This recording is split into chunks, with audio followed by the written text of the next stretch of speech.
We asked for the laugher, everybody. We asked for it. We asked for the blowout. It looked like it was going to be close for a while. Ask and you shall receive, Rich. The blowout.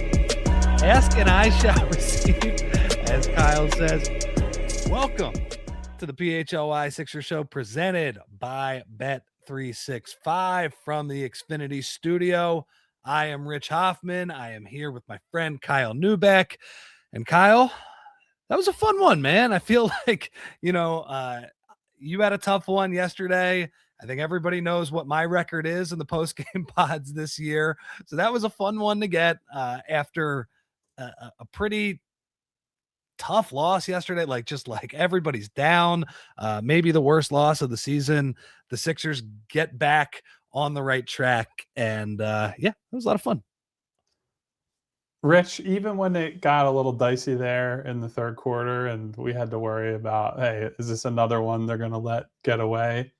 I still felt at ease because deep down I knew Paul George wasn't going to let Doc Rivers beat him. And you could really feel the animosity come back from their days together in LA. Just like, man, having to listen to that guy and play for him. I'm not losing that game. But yeah, listen, there are so many great storylines from that game in terms of how people look, how different guys controlled portions of that game.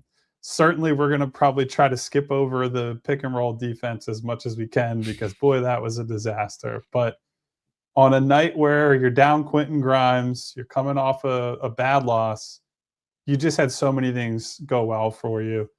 Joel Embiid goes bonkers in the first quarter. Paul George goes bonkers in the second half. Jared McCain finally has a breakthrough game in real minutes, by the way, because not only did he play real rotation minutes, he got called into action even earlier than probably he was expecting with VJ in foul trouble early.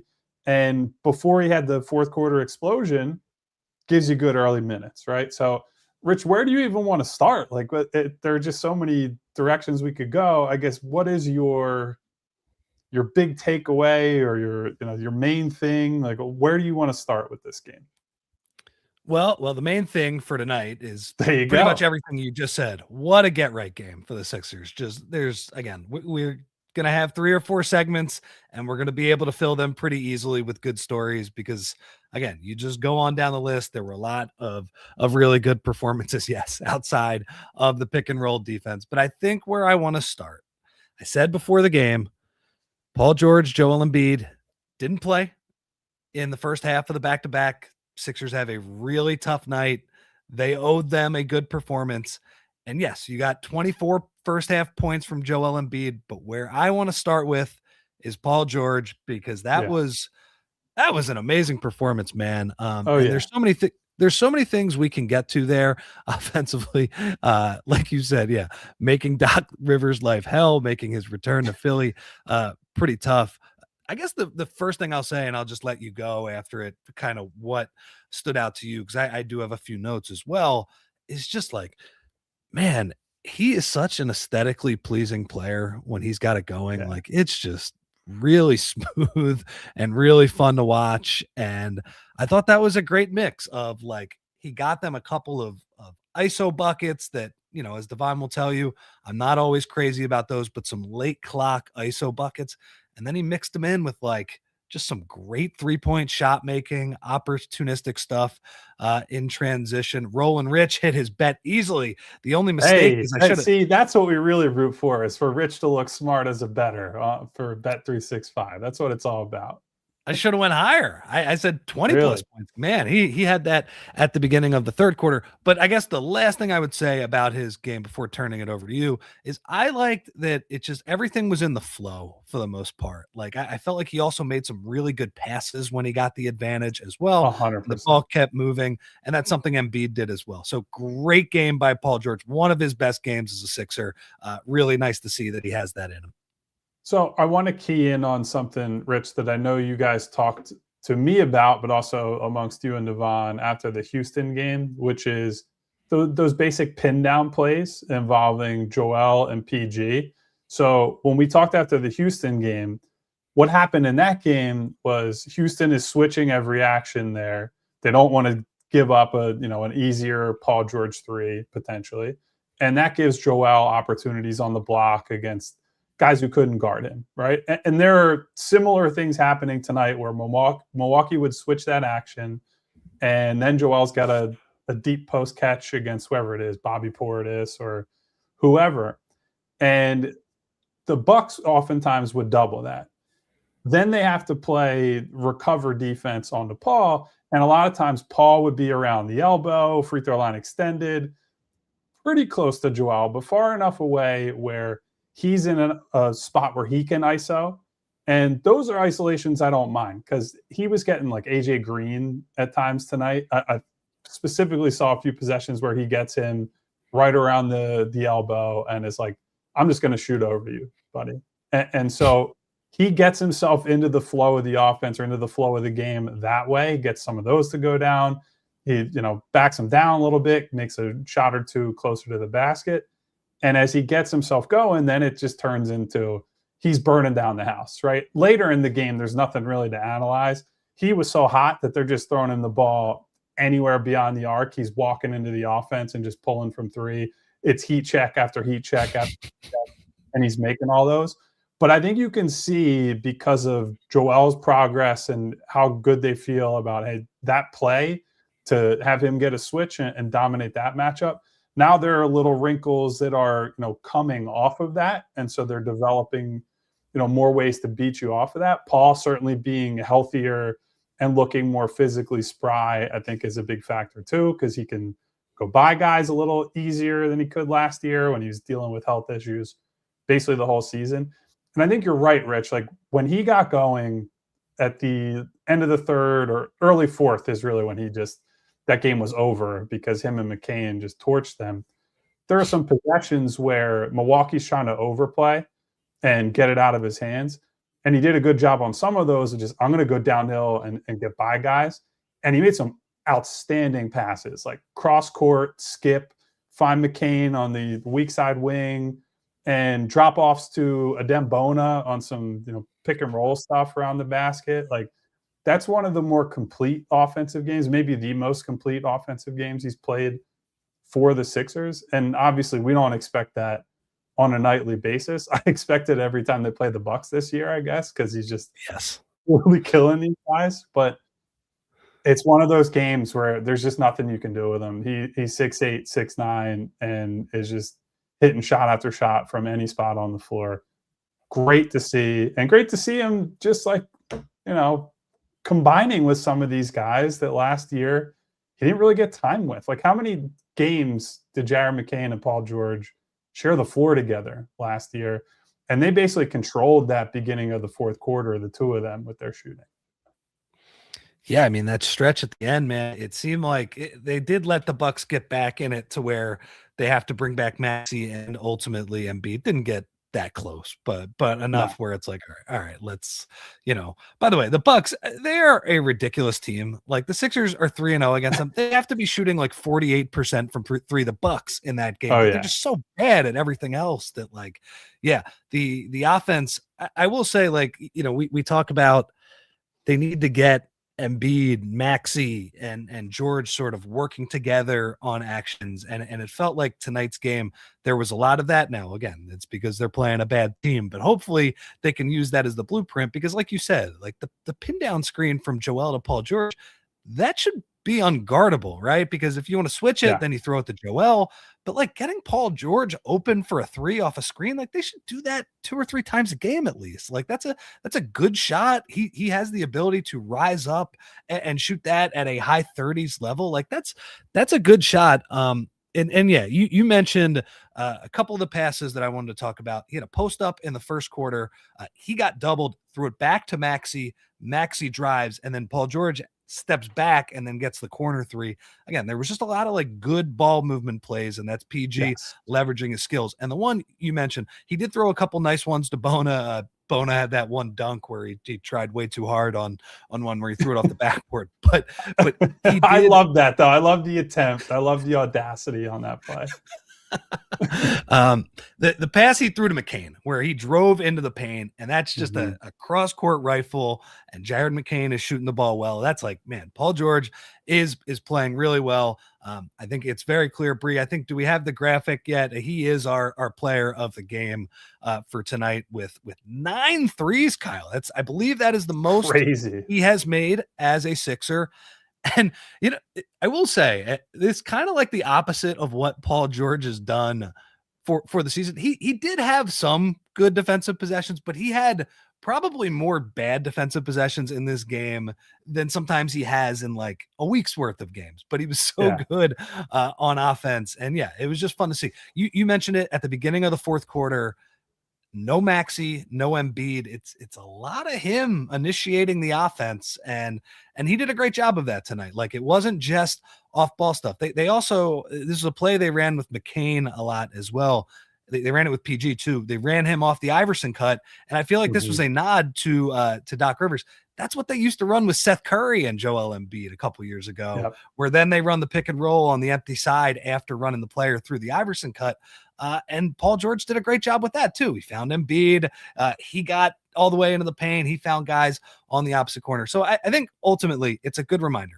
I love that Paul George can affect a game without scoring, and that his defense can take over a game. And I like that he's not demanding the ball in some regards, right? Because I think this is a Joel Embiid and Tyrese Maxey game. But this is a reminder. Paul George can still do a lot of things with the basketball, and he can score and create offense in a whole bunch of ways. You do need to tap into that at times. He's still a very talented player.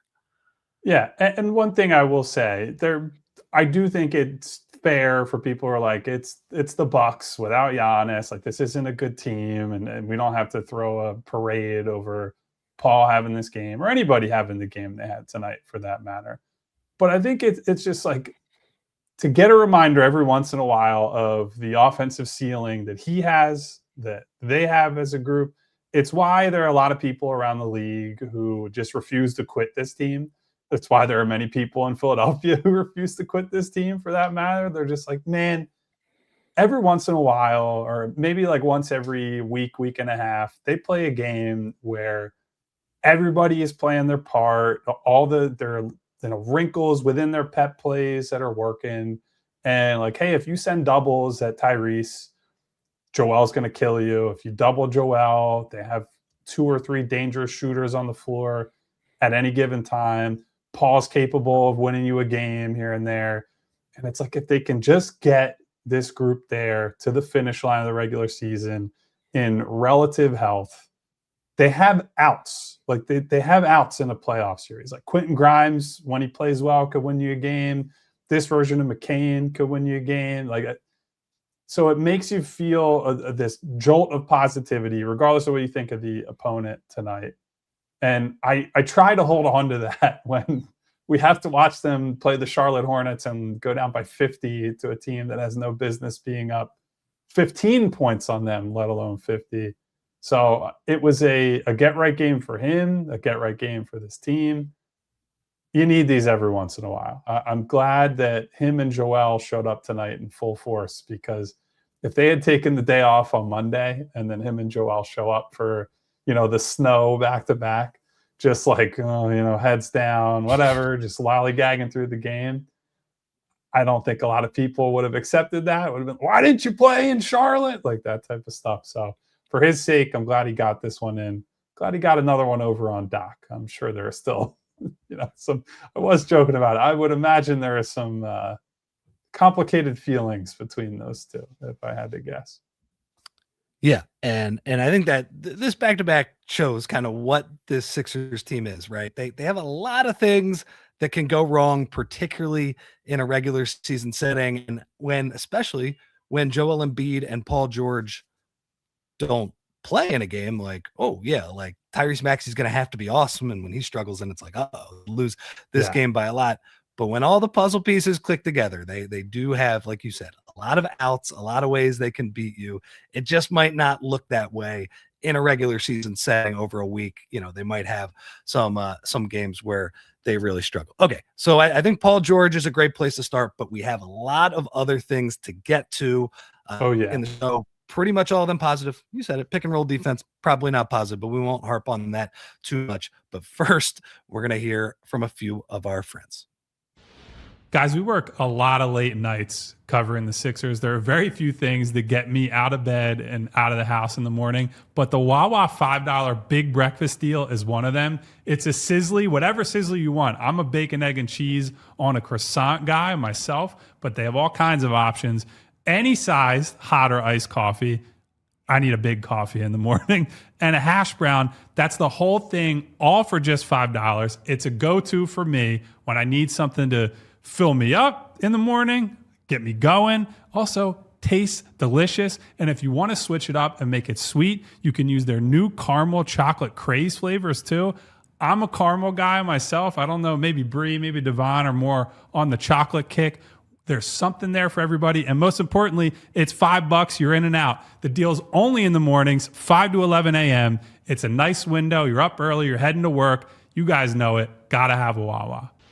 Time to tell you about our presenting sponsor, Bet365. Whatever the moment's never ordinary at Bet365. Over 90 million users worldwide, 780 live events each year, and you get early payouts in the NBA and the NHL. Where else are you getting that? Nowhere but Bet365. And you can always find great super profit boosts, regular profit boosts as well. It's a great place to place your wagers on the games that you love. Also, for new customers and new customers only, guess what?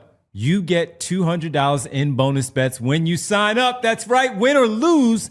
You're also getting that nowhere else but Bet365. All you have to do is sign up using the code PHLY365, deposit $10, place a bet for $5, and you get $200 in bonus bets credit to your account. Bonus bets can be used on spreads, totals, player props, futures, and more. Whatever the moment, it's never ordinary at Bet365. Must be 21 plus and physically located in Pennsylvania. If you or someone you know has a gambling problem and wants help, call 1-800-GAMBLER.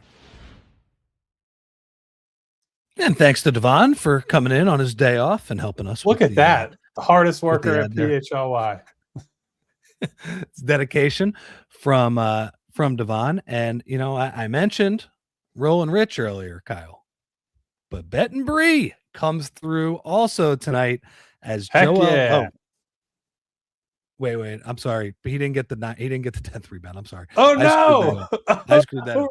Anyway, it's crazy that he didn't get a 10th rebound because he was sitting on 9 for like forever. The only reason he didn't get a 10th rebound is because they brought him back in for 2 minutes. Whatever. Okay. Sorry, Bree. I put you on the spot accidentally there. I just kind of assumed Bree will never recover from that. Oh no, she'll never offer another one. Hey, Bree, if you want me to do like 2 or 3 bets next time and I'll just take over for you as penance, deal. I think that's fair. That's my bad. So Joel Embiid, though, I think that is the next place we have to go. You know, I mentioned needed a big game from both George and Embiid in tonight's game. Really was just a big first half from Embiid.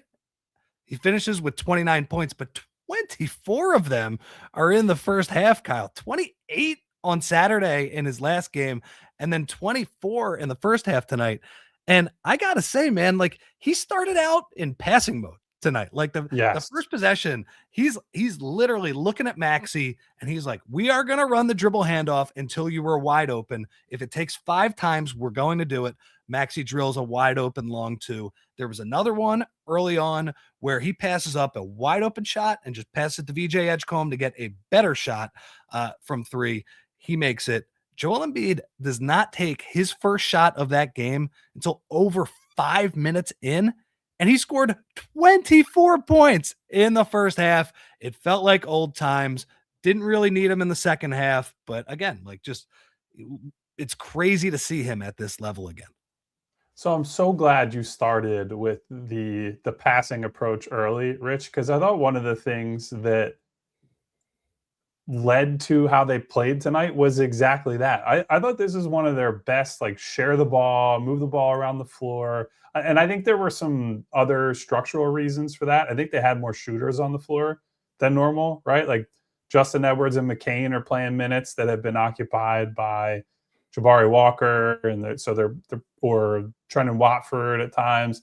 And so they're putting more shooting on the floor. It's opening up lanes. It's creating these, possessions where drive, kick, swing pass, like those type of deals that we don't see a lot of that, at least in recent weeks when they've been playing, 2 and 3 non-shooters at a time.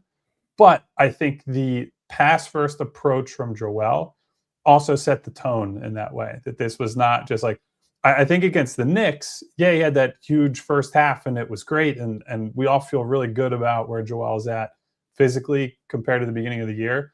But there was a little bit of just like, hey, we're all going to stand around and watch Joel cook Karl Anthony Towns and Mitchell Robinson and anybody else who gets him on a mismatch, where a lot of his offense in this game was early offense, getting a steal on Miles Turner, gets a quick entry and he's getting fouled or he's scoring. He had the one sequence where he had 3 or 4 offensive rebounds in one go, where he's playing Moses Malone volleyball at the rim and eventually scores. And it didn't require a lot of the ISO at the nail type of offense where he's using 10 seconds, 12 seconds of the shot clock, just staring somebody down. I thought he moved quickly. I thought he played decisively. And I keep hammering this. I just think you see a player who is so much more confident in himself and his body than he was last year. I don't know if we have the clip, Bree. I meant to send it to you during the game. When he went up he pointed for that transition alley-oop that Maxey threw him. He wanted that. That was not a Tyrese threw it, so I got to go get it. That's Joel calling for that. He's giving him a little bit of the signal, and he goes up and slams it. I almost fell out of my chair watching that play.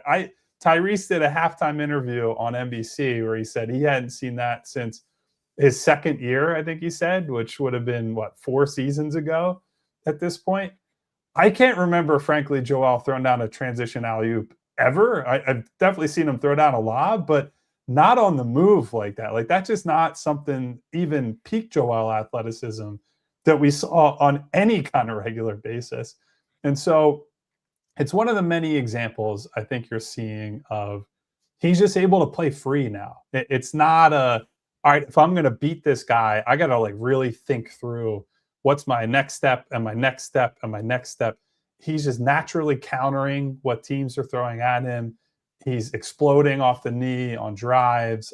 I absolutely love what I'm seeing from him right now. Yeah, again, didn't have a big or even a very good second half on offense, but he's really always been a first half dominant scorer, right? He does a lot of his work in the first half, and then other guys, perimeter-based players, tend to be the ones that drive them home. It's why the Jimmy Butler partnership worked out so well. It's part of why the James Harden partnership worked out pretty well there for about a year and a half. And so between Maxey, Paul George, VJ, McCain, Grimes, those are the guys who are probably going to bring you home, most prominently Maxey, obviously. And so if they can get this guy who for 2 quarters of a game can just throw an opposing center in the blender and score a bunch of points and potentially get guys in foul trouble, it just has such a great domino effect on the team and the rest of the game. I think you said this in our Discord, but part of the way that he's back, he's actually back and he's scoring at the level. I mean, obviously 24 points in the first half, but when he is roasting Miles Turner, who is somebody who I think in terms of the guys he used to roast who were pretty good players, pretty good defensive players, it was him and Jared Allen. Now, obviously, he used to roast other guys. He used to roast Drum back in the day. He used to roast DeMarcus Cousins back in the day as well. He's still cooking Anthony Davis all these years later, although AD has at least returned fire. I think the thing that always separated the Turner and Allen dynamic was they used to play Indiana, and he would put 35 on Miles Turner's head, and Miles Turner would foul out with 7 points and 4 rebounds. So credit to Miles Turner tonight. He at least returned fire, and he had a really good game himself on a lot of the pick and roll, pick and pop stuff that we're probably going to gloss over. But yeah, to your point, when he kills Miles Turner, that's how we can definitely say Joel Embiid is back. No, we mentioned before the game that, I said, don't help that much on defense in this one. Just play them straight up, play the pick and roll 2-on-2. They couldn't play the pick and roll 2-on-2. Miles Turner and the pick and pop, Rollins as a driver, and Joel was part of that. Joel did give up a lot of points. It's fair to say, like, that is what happened. But there was so much good on the offensive end. So he roasted Miles Turner. You mentioned the dunk. Like, you're right. The one thing I would always say when he was at the peak of his powers is the one thing that he's not great at is on offense. He's not like much of a vertical spacer. He's not a guy that there's, the Tyson Chandler is like the complete opposite of him, where you can just throw it anywhere near the square and they're going to go get it. It doesn't really matter. They're bouncy, like pogo stick guys. He has had big dunks over his career, but a lot of them are like the one we saw on Saturday against the Knicks, when he's got a full head of steam and he can load up and get ready to go. Well, then he might tear down the rim. Like, he clearly can do that. This one, he's like calling for the oop. The ball's going over his head. I think he jumps off the right foot if I'm looking at that the right way. Like, that's crazy. He never did that, even at his best. So that was awesome. And you mentioned, I loved his offensive approach today, because when the Bucks shaded over, when they gave him help one-on-one, he got that thing moving, and then they got a good shot out of it. There'd be, a driving kick, good passing sequences. Maybe the guy would just shoot it right away. But I thought his approach was good, and it was not like a lot of ISO ball. Like the game against the Knicks, even as impressive as it was, there were a few ISO heavy possessions, and I think that bled over to the second half. That didn't really happen tonight. The one time it probably did happen, I don't even think – I think this play was within the flow of the offense. That like crossover move and step back on Jericho Sims, that was like, woo, nasty. That was nasty, man. And that was the other time where I was like, oh baby, we're cooking with gas, at least on the offensive end right now. So it's great to see. There was another play too where I forget who it was who fouled him. Joel got good position down the court. I think it was Gary Trent who might have reached for the ball and actually got all ball, him or Rollins, one of those two. I think it might have been Rollins.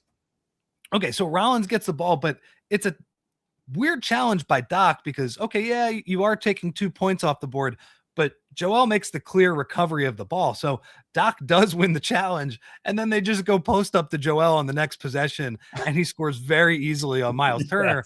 And you're just thinking like, okay, when scoring is this easy, like, okay, this is a different type of player. And I guess the last thing I would say about Embiid, I've loved his attitude for most of the year, where he has not been like a Debbie Downer all year. He wasn't really even a Debbie Downer when he was moving like absolute crap at the start of the year too. Felt like even when Bona and Drummond were finishing the game, he had those moments where he was jumping off the bench and he was enjoying it. So when you see his reaction after he does that crazy dunk, which, like you said, moment of the year, wild stuff, and you see his reaction, he looks at the bench, he's like, I can't even believe I just did that. It's crazy. I think around the team, that makes those moments matter even more because he's had that attitude. So that's really good to see. And yes, the defense can be a little bit problematic, but happy where Joel is right now for sure. To add on to that last point, Rich, Maxey specifically said recently that Joel has bought into what they're doing and, how they've changed, which you could take several ways. Some of that is like, he's bought into me being the guy to some extent. Like, he's not saying that out loud, but you can see how they're playing. You can see how Maxey takes control down the stretch. And at the end of games, like, he often is the guy now, even with Joel on the floor, who's taken the final shot and like has earned that responsibility. And Joel has made way from there. But I think what Maxey is actually saying there is like, you can see when he makes those quick passes, when he's getting help, and it's like, I'm just getting rid of the ball rather than trying to play through a double and sledgehammer his way through. I think that's something that they have talked about. I think that's something that it's Joel buying into a more organic, team-centric, team-first offense, and not just, hey, maybe I'm going to try to score 45, but then guys at the end of the game haven't touched the ball or not in rhythm. Like, I think Joel has talked about wanting it to be a more holistic thing. I know Nick talked about that from basically day one, media day, training camp, preseason. And so I think his teammates see that, feel that, hear that. And so when you have a game like tonight where he starts out passing and then he has a huge scoring half, it's vindication for everybody, right? It's vindication for Joel. It's like, if I just play the right way, the opportunities come to me. his teammates are like, this guy isn't coming back and just, hijacking everything. It's how Nick Nurse wants to play. Like, I think it just shows that it's a healthy ecosystem when everything's working. But obviously, when push comes to shove, does that hold up? We don't know. But I do love seeing games like this from him and everybody around him, obviously. One other small degree to kind of add to your point, and I think it's just a realization that, hey, like the Sixers have guys like Maxey and Edgecombe and even George sometimes as well, who can create offense and can handle the ball at the top of the key, and you might want to run plays through those guys. How many corner threes have we seen him hit this year? Like, he never used to shoot those. I'm like stunned he can even, as somebody, when you're on the court, like, you see why guys step out of bounds all the time. I'm kind of surprised he can get his feet within like legal position there to make those threes, but he sits for forever. They do have to bring him back in the game because they weren't able to put away the Bucks. But he comes in and he makes corner three, and that's something that's what you got to do now, because some of it is gonna run through Maxey, and that's just the way they are right now. So very happy with Joel, and I guess now we can get to another guy who have not been that happy with for most of the year, and he is our Togo unsung hero. Togo is the leader in operations outsourcing. Let Togo handle the work that gets in the way of your work. You call the plays, we execute.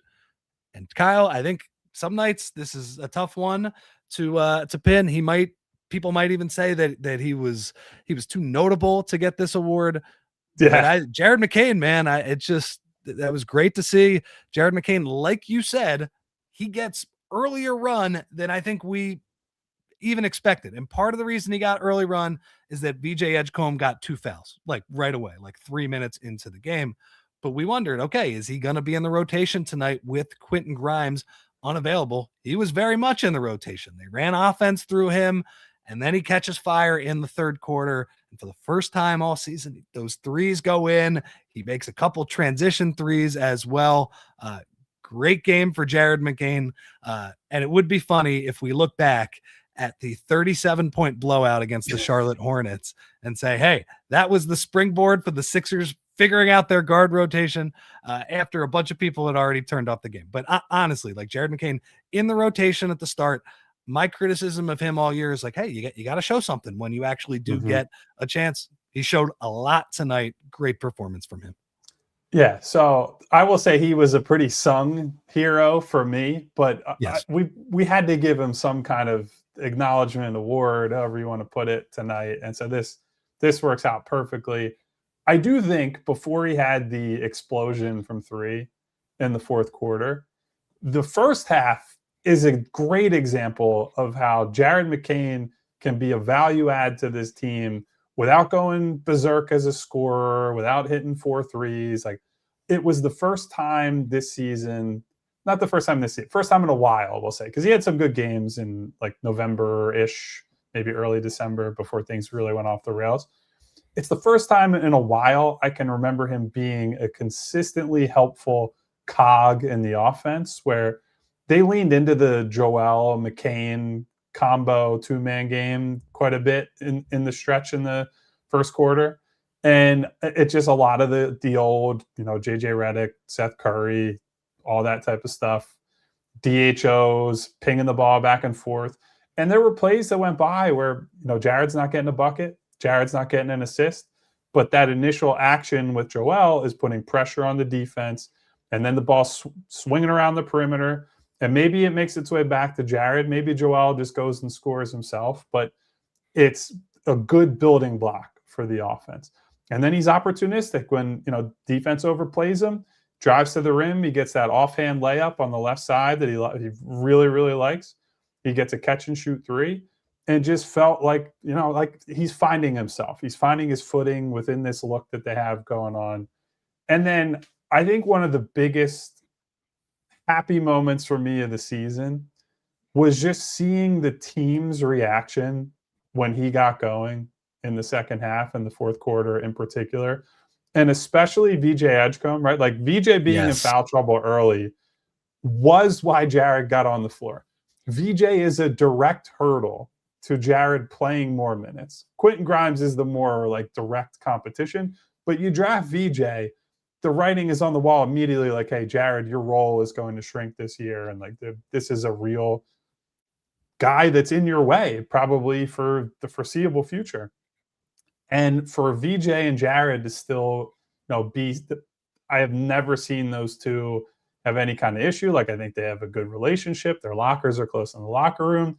They interacted a ton out in summer league as VJ's first get into the organization. So watching VJ go over and like just yell in celebration, and he was yelling after him the way that he did, and the whole bench is erupting. You could see how much that meant to Jared. Like, he's an emotional guy. He plays with emotion in a positive way. Like, when he's going, he's talking trash and he's playing up to the crowd and all that.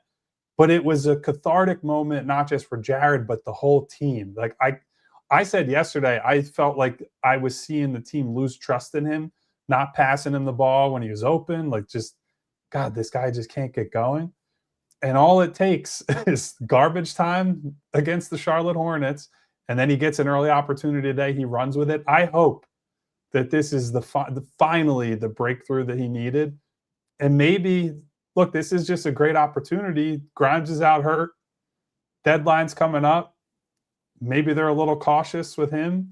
Maybe Jared can get a run of games here where he can build some more and more momentum. They're playing Sacramento. They're playing New Orleans, both teams that are bad that he should get opportunities against.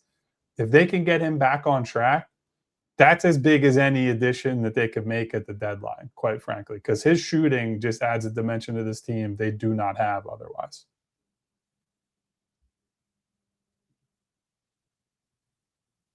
Uh-oh, did I lose Rich? No, there he is. Oh, that no, was scary. Did you guys lose me for a sec? Uh-oh. Yeah, uh-oh. I don't know who lost who, but it was a slight pause. That was fun. Uh-oh. Okay. Anyway, I did hear most of what you said during that stretch, Kyle, and I agree with you. Like, I think McCain, he just adds a different element, and he's honestly too, like, you know what they need sometimes to get these blowouts? They need a guy who can make like 3 threes in 2 minutes sometimes. And that is a game changer when he's getting it going. And I agree with you. Using him on that Iverson cut and that 2-man game earlier, like there were a couple possessions where, he's not the one getting the assist, but he's the one creating the initial advantage. And then they're getting a good shot, whether it's for him or for someone else. And the other thing that I had in my notes too is VJ Edgecombe is a great hype man. Like, I've seen that a few times. Like, Kelly Oubre had that great move against the Rockets the other day, and VJ's just like in his face after, and he's like, yeah, man, yeah, and he's going nuts. Even in a game where VJ is not like front and center as kind of the main offensive engine. Obviously, we've seen him do that in New York a couple of times, but he seems like a great teammate, and he was like really happy for Jared McCain. He was screaming, yeah, after it was over. So that was awesome to see. I thought the bench, man, the vibes seem great for a team that literally just got their doors blown in on the next day. So that's part of the NBA, a really good rebound for Jared McCain and for the Sixers. And the question is now, if Quentin Grimes is available to play on Thursday, is he seeing a lot of time? Because I don't think, like, realistically, Jared McCain is an important enough player to this team that when he has those 2 games, you can't take him out of the rotation. Like, he's got to play on Thursday in the next game. Like, you got to see if he can keep this going. So might be a little bit of a tough night if we're talking about the one loser of the night. It actually might be Quentin Grimes. Okay, we're a little behind, so let's hear from a few more of our friends, and we will be back right after that.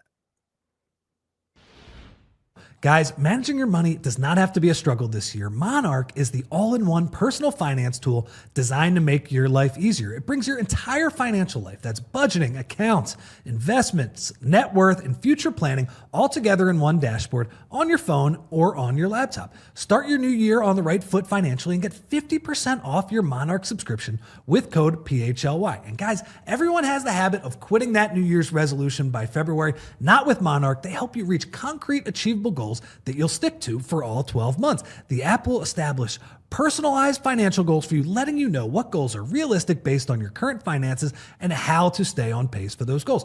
And on average, Monarch helped users save over $200 per month after joining. So this year, achieve your financial goals for good. Monarch is the all-in-one tool that makes proactive money management simple all year long. Use code PHLY at monarch.com for half off your first year. That's 50% off your first year at monarch.com with code PHLY.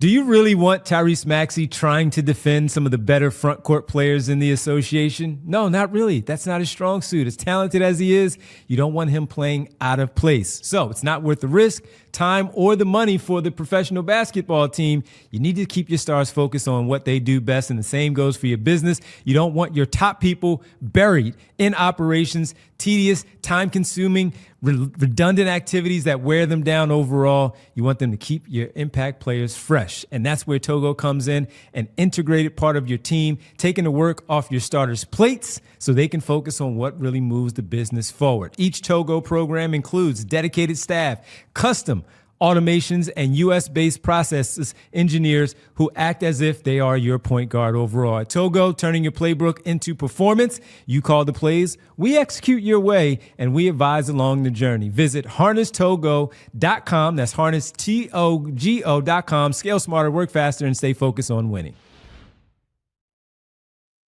And welcome back to the PHLY Sixers post-game show presented by Bet365. And Kyle, it is time for the Ace temperature check, the Ace Hardware temp check. Visit Ace Hardware Home Services online at acehardwareservices.com to get started on your next project. Okay, I struggle picking these out, to be honest. This is where Devon is actually very, very helpful for these. Tyrese Maxey struggled from three again in this game. He's not really shooting the three that well. Ends up shooting 7 of 11 from two. But I just wanted to let you cook a little bit because I know this has been something you've been focusing on all year.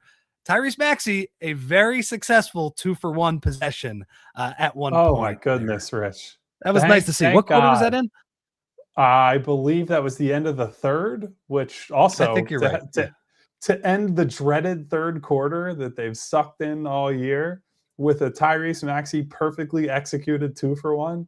Oh my God. I've been killing him all year. And look, I killed him yesterday for a bad game. So people are like, oh, he's the anti-Maxey guy. But love seeing that he got, what was it, like a short little runner with probably like 31 seconds. The Bucks are on their offense. We got an insane Adem Bona foul. Although on replay, it looked like it could have been a potential missed call. I think he got some ball, but there's no reason to close out as aggressively as he did. It's just after the Justin Edwards foul that sets up the 2-for-1 where he fouls a guy in the bonus like 35 feet from the. Oh, it's so bad. Okay, but yes, yes, Tyrese. Anyway, so Tyrese then they get the ensuing, what was it? The made free throw at the end, I believe. And then no. Actually, he gets the split at the end. Yes. So he gets the split, but Joel sets a brush screen at like half court or a little inside half court. And he just makes a speed move to the rim, gets the rim and scores. Oh, I've been waiting for execution like this at the end of quarters, Rich. And so I will say, like, was it a good shooting game for him? No. But I think this is a perfect example of why yesterday's game was so frustrating to me, because this was a less than all-star starter level game from Tyrese Maxey. And I was perfectly happy with the way he played today. Moved the ball around the floor, like made good passing reads. He's hitting Joel at his spots where he needs to. He's finding shooters. Inside the arc as an attacker, he was very, very good, right? So, like, he shot horribly from three. He was, 2 for 8, finished the game, and that continues to be a thing. I think that's something that if we're saying, hey, that if we're looking for signs of fatigue and where all the minutes are showing up for him, I think you could argue it's beyond the 3-point line. But everything else, like, not a whole lot to nitpick with him. And so, love the 2-for-1. I'm so glad you brought it up, because that's been just a constant thorn in my and their side this year. And it was a professional. What did we ask for before the game, Rich? professional effort, professional approach from minute one. He offered that. And like with so many other things with this team, when he comes out and he plays the right way, plays with a professional mindset, does the right things, he's the leader of this team. They are going to follow him. So good game from him, although not a great one. And that's all it took tonight, because when Paul is rolling like he was, when Joel was rolling like he was in the first half, I know there's a lot of debate about, oh, he's not a point guard, he's not this, he's not that. But he's a smart enough basketball player to know when other guys are rolling, my job is to help facilitate that, and my job is to make their lives easier. I thought he absolutely did that today. So he ends up taking 19 shots on the game. I would say like 1 or 2 of those I didn't love. That's a very small number of shots I didn't love for 19 shots. 2 for 8, but they were all really good looks. Yeah, I mean, he's just got to recalibrate his shot. I don't know what's going on with that right now, if he's just tired or he's missing. But yeah, like you said, if we're just judging the game played, I thought he had some moments as a driver, not just in the 2-for-1, like he got by Ryan Rollins, who's a pretty good defender, a couple of times on just like straight line one-on-one drives. And you can see, like, now that Joel is a threat as a driver, that little like scissor play that they run at the top of the key, it kind of seems like BS, but it's 2 guys that put a ton of pressure on your defense. So I was impressed with his game. They did the one thing I would say is, and I don't even think this was his fault, they ran out a kind of a weird lineup at the beginning of the second quarter, and those Maxey only lineups I feel like are struggling a little bit. Now, I don't think this was because of Maxey in this game. I think there was a little bit of Justin Edwards chaos going on. They had the play where Oubre tried to throw the oop to Bodner, and it just hit the back. It was like so far off, but it bounced right into Bona's hands, and he ended up scoring on it. It's almost like an NBA Street type of play, where I'm trying to remember what the move was actually called in that. It was like dinner served, where you throw dinner it off served, Yeah, that was the play, except Bodner didn't realize it. But luckily, the Bucks are not very good. That Bodner could just look at the ball, just drop in his hands, and then score. So I would say, like, for Maxey, good overall game. Those minutes are always the weird ones, though, because he plays more minutes per game than Embiid, and that is the one stretch after Embiid plays basically all of the first quarter or close to all of the first quarter. They do have to get like a little bit weird with it in those minutes, and Maxey, like, if you could pick the times where he would make his threes, it would be during that stretch, because it's always like a little bit dicey. But again, they figured it out tonight. And yeah, I thought he had very good moments as a driver. One other thing I'd like to say, and that was the Ace hardware temperature check. Visit acehardwarehomeservices.com. Small other thing I'd like to point out, Kyle, because this is, when the game was getting a little bit close in the third quarter, I feel like we always point out when the Sixers struggle against zone defense, and especially, those Ben Simmons teams. I feel like we were writing 6 stories a year about how much they were struggling against zone defense. Bucks went zone when the game was pretty close in the third quarter, 3 buckets in a row, 2 Oubre like layup / dunks, good pass by VJ on one of those, and then VJ ends up hitting a corner 3. So nice job by the Sixers. They throw out the junk zone and they just score right away. Small thing, but it was a big part in them pushing that lead back to 10, because, in the middle of that third quarter, you're like, oh my God, they're going to do it again with this bad third quarter stuff. Like, I'm so sick of talking about it, but they figured it out. Yeah, I always love when NBA teams remember you can screen somebody when they're playing zone, which the Sixers did a couple of times there, because sometimes they're just like, well, we gotta stand around and just have somebody stand in the middle and pass it around. You can still run your offense. You don't have to. Obviously, you have to change some things against zone, but you can get downhill and set a screen, and then as the defense collapses, pass. So good job by them during that stretch. Yeah, and look, I think some of this is the Bucks. They're a get right team. That's just not a good defensive team. Like, there's just so many matchups that you can exploit. Really, like, it felt like there were times out there you'd look at the Sixers and be like, wow, they could really go 5 different places right now on offense if they wanted. But that's what this stretch is. They are playing the Bucks, they're playing the Pelicans and the Kings in their next couple of games. Like, they gotta get right. They gotta bank these wins and actually start to develop some good habits. So good start on that regard tonight. and we'll talk about it a little more. But first, we do need to go to our last break. Guys, everybody's got their favorite hard tea, but have you ever turned the can to read what's in it? You cannot, because they do not tell you. And while they hide what's inside, our friends at Crooked Tea brag about it. Crooked Tea brews real USDA organic tea for real flavor with zero sugar, no fake junk hiding behind the label. What you see is what you drink. So next time when you're at the store, do me a favor, guys. Flip the can, and if you can't find the ingredients, just put it back, then grab a Crooked Tea, zero sugar, real tea, and it's fully transparent. You know at Philadelphia, real recognizes real, so why drink the fake stuff? Crooked Tea is the only thing better than a strip sack in the Super Bowl. So do me a favor and visit crookedtea.com to find a store near you. Guys, I am 35 years old, and it hit me like a brick wall. Same workouts, same diet, but it felt like I was moving through mud. Nobody tells you about this stuff.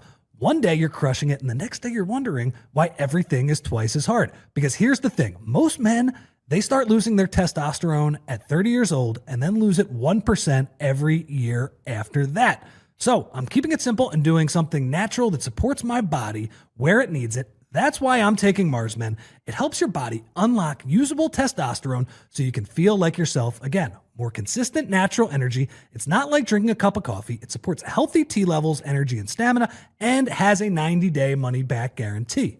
For a limited time, our listeners can get 50% off for life, plus free shipping and 3 gifts at mengotomars.com. It's a perfect way to kick off the new year strong. That's mengotomars.com for 50% off and 3 free gifts at checkout. After you purchase, they will ask where you heard about them. Please support our show and tell them that we sent you.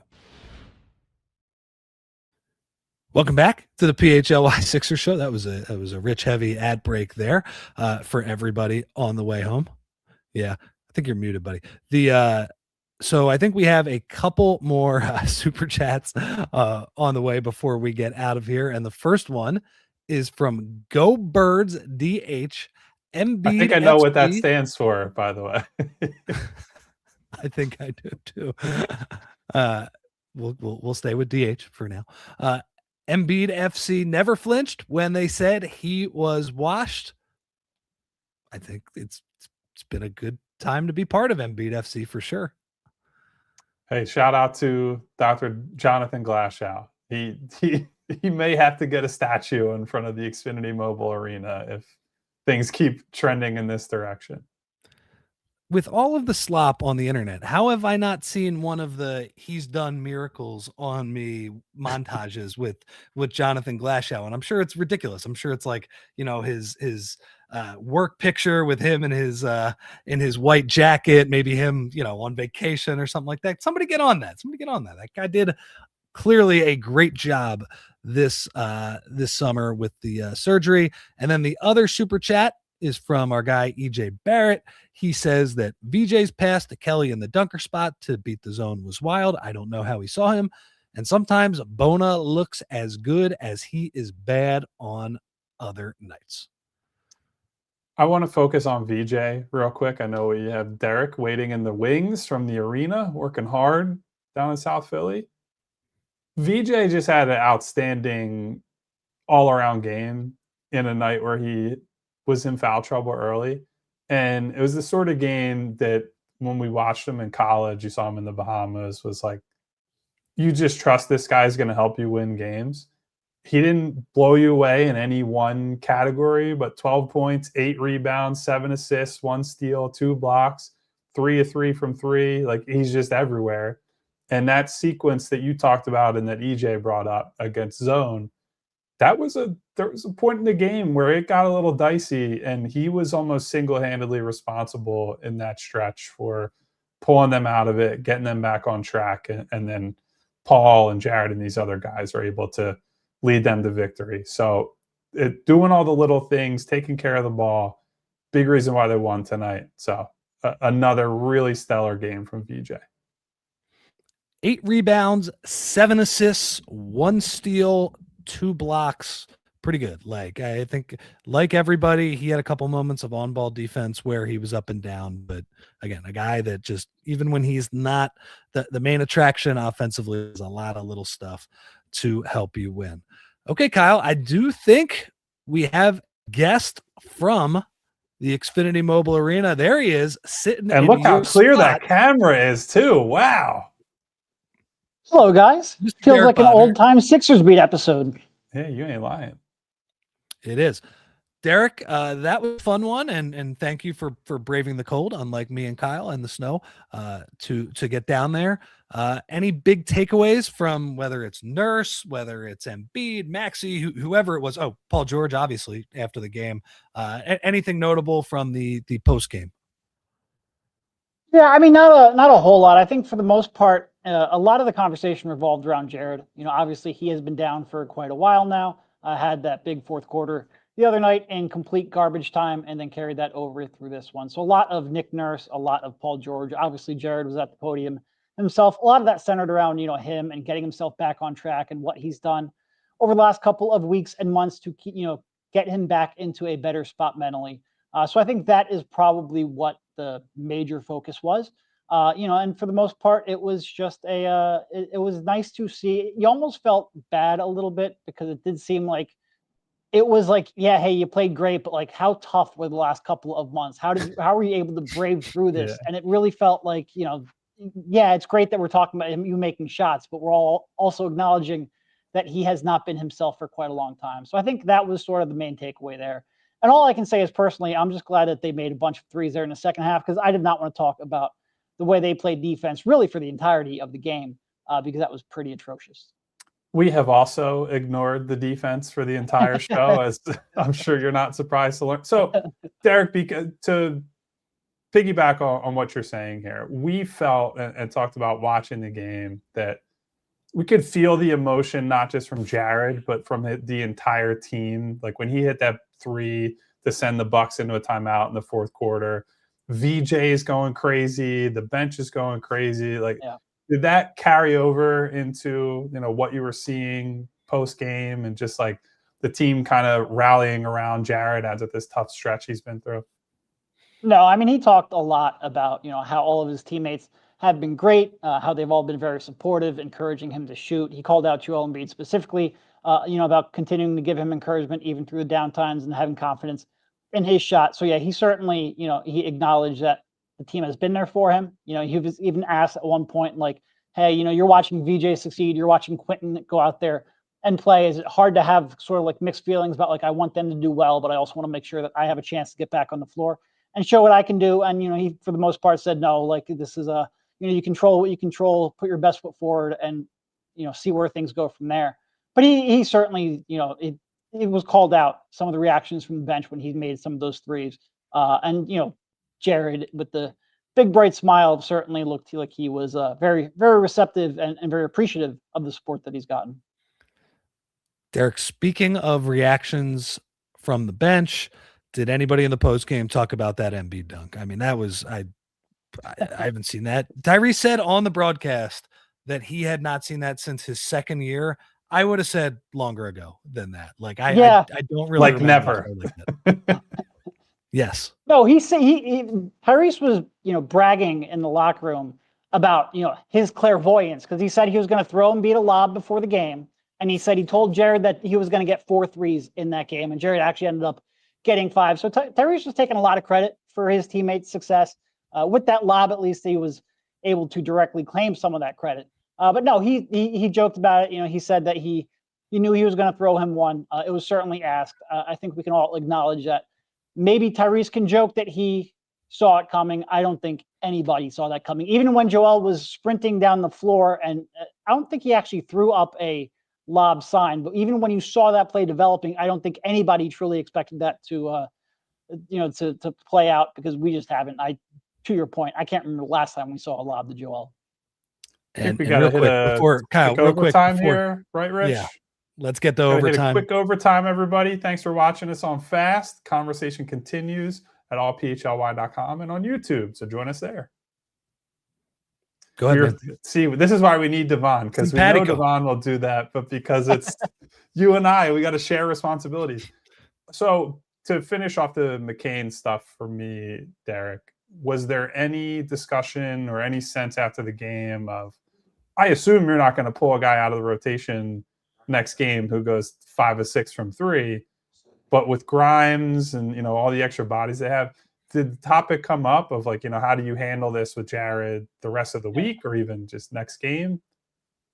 It didn't come up directly, but I will say, like, it would, I kind of said this in our Discord earlier today, even acknowledging it was complete garbage time in Charlotte, but just with someone who's been through so much, if he didn't come out here and get a real sizable run to see whether or not that could kickstart something in him, then I think it would be a real disservice. And the same thing I think holds true for Thursday. If after what he did today, regardless of whether or not Grimes comes back or not, if after the performance he had today, if he doesn't get a real shot to have significant and meaningful minutes on Thursday, I think you're doing him a disservice. Irrespective of what happens with Grimes, I think he has to play at least 20 minutes and has to play at least 20 minutes, even if he is struggling. Jared talked a little bit here tonight about how it is tough when you don't have much leeway, when you don't have much rope, when you know that you don't have a constant spot in the rotation, a regular spot, a significant spot that you do press. And he's finally sort of feeling good about himself and his play for the first time in quite a while. He's got a 2-game stretch here where he's making shots. I think you have to give him a pretty sizable run here on Thursday and really, hopefully for the next couple of games, just see whether he can get back on track, because it really is something where, as bad as he's played, and look, it's really hard on merit to say he has deserved more minutes over the last 4 weeks, over the last month, over the last 6 weeks, whatever it is. But it is one where, like, you watch it and they really need his shooting. They really need his ball handling. They really need somebody else to try to run a little bit of offense, even some second side stuff to make good decisions when Tyrese Maxey is on the bench. And he is one of the few players who have the capability of doing that. He's finally playing, like he's a little bit comfortable within himself. And I think you just have to play this out a little bit, in large part because even if Quentin does come back, it's not like Quentin was playing stellar basketball here for the last month himself either. So you finally have somebody rolling. I think you got to ride this for at least a couple of games to see what you have in your hands. Derek, last one for me, and it's kind of funny that we're like 4 or 5 questions in and we haven't really discussed this guy yet. What was your favorite part from Paul George's game tonight? I mean, just the fact that he was hunting threes. Like, so it's easy to do that when the shot is going in, but there's so many times where it just feels like he should be getting more of them up. And I know Rich has talked about this in our Discord, but like the Sixers just lose the 3-point battle and the math battle so often. And part of that is like, look, Jared's not playing well, and because of that, he's not playing much, and he's one of your few real high volume 3-point shooters off the bench. Part of it's that you're just playing a lot of complete non-shooters in your rotation. Part of it's that Paul George, you would like to see him launch a little more freely and a little more comfortably when he has the opportunity to do so. I love the fact that he took those shots, and a lot of those shots, like, yeah, early on, he made a couple, then he got going, then they ran some stuff for him to try to get him open, but he also made a bunch of pretty tough shots. And it's just, he had confidence that we don't always see. And I give him a lot of credit because he is willing to play a role and just take a step back into the background when it calls for it. And, I don't want to see him trying to necessarily create like he's a 27-year-old Paul George again off the dribble, but I would like to see him take these nights where he's hot and really push the envelope. And it's really just, he got up 14 threes, and I love that. I don't think I have any more either, Derek. So I think we're probably happy to let you get the hell home at some point tonight, driving through the ice and snow, braving the Arctic tundra to get down to the arena tonight. So thank you. You look great. That camera is as clear as any camera that has ever been used on this post-game show, I would imagine. I'm just glad my Wi-Fi didn't drop out. Hey, that's because you're at the Xfinity Mobile Arena, baby. That's true. Hey, guys. That might have happened to both of us tonight, so let's be fair. Okay, see you, man. Same.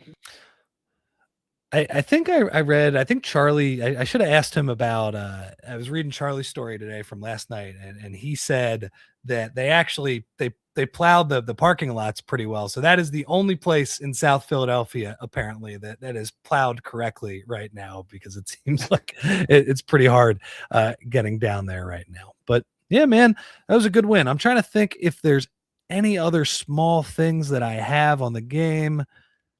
No, I mean, the rest of the stuff. Good. but I don't know if that's like we need to do a whole segment on it. Justin played real minutes, so I don't know. I thought that was really a tale of two halves type of deal, where first half I thought he played pretty well, and second half was maybe not so great for him. But I think it was interesting that Nurse kind of used this as you guys got to redeem yourselves type of game for him and McCain. McCain, more obvious that was going to happen after the Charlotte game and Grimes being out. But I like that he went there, and I think Justin underperforming this year has been a pretty under-discussed story in general. I think they were expecting him to play a lot of real minutes, and he's just been persona non grata. So I don't know that this does anything for him in terms of carving out a nightly role, but I was encouraged by some of the defensive stuff we saw in the first half, because that's the whole key for him. I believe he'll hit shots if he plays enough minutes. He's got to be able to defend and be locked in off the ball. Was inconsistent tonight, but I'll take inconsistent over non-existent, which has been, kind of the story for him for a lot of this year. Yeah, it's hard. I mean, if he's not a part of the rotation, I think it's fair for the most part that he hasn't been, because he hasn't played all that well. They have two wings, like two NBA rotation wings, and those guys have been hurt for different portions of this season. So it's just, it is a little bit of a tough deal. I agree with you. I thought Bona did have some good moments. The one lineup that interested me, I don't have the lineup numbers in front of me, but played well in the second quarter. It was Maxey, VJ, PG, Barlow, and Bona. Yeah, a little bit different of a look with Barlow tonight, because I think he came into the game much later than you would imagine for a guy who was starting. Like it seemed like, I'm not sure he got in until the second quarter. So some things to work out there. Jabari Walker, I don't think was really part of the rotation in tonight's game, but that's about it. I think mentioning that Justin was a part of it, yes, that was different. And then all the other notes I had were the defense in particular, just they did not guard very well tonight, but they played offense really well, and we're going to focus on that for tonight's game. So I think I'm going to let you handle the world famous roll call, because I think you have a little more experience doing it.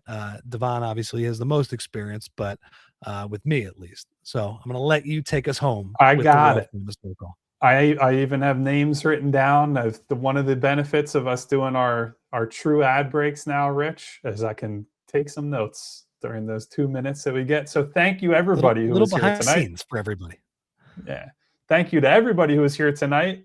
Not picking any favorites, obviously. We love all of you. Thank you for being here. If you could, on the way out, hit the like button, hit the thumbs up. It does a great deal for this channel and for all of us here at PHLY. Helps me sleep at night. It makes Rich feel warm and fuzzy inside. It's a thank you to super producer Bree on the back end. Most importantly, just do that for us. It takes no time at all. Helps us out a great deal. Thank you to you. Here's my like button for you guys. Thank you to Say What, EJ Barrett, who had a super chat tonight. I'm going to imply from the name, I don't know if this is what it actually stands for, but I'm just going to guess. Go Birds Dickhead with a super chat tonight. Overtime. Thank you, my friend. Yeah, baby. Thank you to Brian Knight. Thank you to Dan Muldoon, Theo, X-Man, Sean Sharp, Mellow 3-Point, Philly Star. I almost said the DH again, and that would have been really pushing it in overtime. Thank you to Alden Network. Thank you to Marcus Blackstock, Lost Sleep TV, Reardon, Jay Ward Guitar in the building tonight. Thank you to D Flyers, Jazz Graham, Yams, of course, Vic, Jack Reacher, Music Lover, Tom Jackson, Joaquin, Val, Jess, my girl Nona, Mom's grandchildren. Hello and thank you to Mom. Thank you for being here. It's almost midnight on a weeknight. Always appreciate the support. Thank you to Headfa, Jay to Jungle, Eugene, AA Ron. Last but not least, Black Moses in the house. Thank you to everybody who is in here. And of course, to Derek at the arena. Of course, to Devon, who's hanging out in the chat.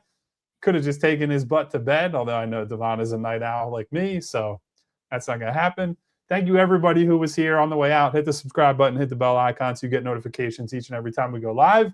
And until next time, which is tomorrow, 3 p.m., daytime show, myself, Devon, Derek, I believe it'll be from home again because we don't go out in the snow. We just hang out in our houses.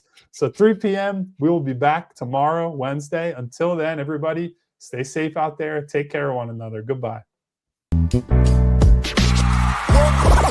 all silly like the mayor.